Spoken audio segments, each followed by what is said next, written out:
ഇത് ഗൂസ് കളക്ഷനിൽ ഒരു പുതിയ വണ്ടി വന്നിട്ടുണ്ട്. 1966 മോഡൽ ഷെവി കോർവെയർ ആണിത്. നമുക്കിതൊന്ന് അൺബോക്സ് ചെയ്യാം. 1960 കോർവെയറിനെ ഷെവി അവതരിപ്പിക്കുന്നത്. 69 പ്രൊഡക്ഷൻ അവസാനിപ്പിച്ചു. ഒരുപാട് പുതിയ ടെക്നോളജികളുമായിട്ടായിരുന്നു ഈ വാഹനം വന്നത്.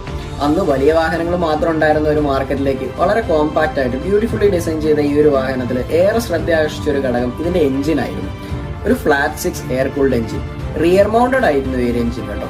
ഫ്ലാറ്റ് 6 എന്നൊക്കെ പറയുമ്പോൾ നമുക്ക് ആദ്യം ഓർമ്മ വരുന്നത് പോർഷയുടെ എഞ്ചിൻ ആയിരുന്നെങ്കിലും അതിനൊക്കെ ഒരുപാട് മുമ്പ് തന്നെ അത് കോർവെയറിലുണ്ടായിരുന്നു. ഷെവിയുടെ കോർവെയറിലൊക്കെ പ്രവർത്തിച്ച എഡ്കോൾ എന്ന് പറയുന്ന എഞ്ചിനീയർ ആയിരുന്നു ഈ വാഹനത്തിന്റെ പിന്നിൽ പ്രവർത്തിച്ചത്. ഈ കോർവെയർ ഒരു കോൺട്രവേഴ്ഷ്യൽ കാറായിരുന്നു. അതിന്റെ കാരണം ഒരൊറ്റ വ്യക്തിയായിരുന്നു, റാൽഫ് നഡാൽ. അദ്ദേഹത്തിന്റെ അൺസേഫ് അറ്റ് എനി സ്പീഡ് എന്ന് പറയുന്ന ഒരു ബുക്കിൽ ഈ വാഹനത്തിനെ വളരെയധികം ക്രിട്ടിസൈസ് ചെയ്തിരുന്നു. പ്രധാനമായി അദ്ദേഹം ചൂണ്ടിക്കാണിച്ച ആരോപണങ്ങൾ എന്ന് പറയുന്നത് ഇതിന്റെ ഒരു അൺകൺവെൻഷണൽ ഡിസൈനും ഇതിന്റെ ഒരു സ്റ്റെബിലിറ്റി ഇഷ്യൂ ഒക്കെ ആയിരുന്നു. പിന്നീട് ഒരു സ്റ്റഡിയിൽ ആ ആരോപണങ്ങളൊക്കെ തെറ്റായിരുന്നു തെളിയിക്കപ്പെട്ടു.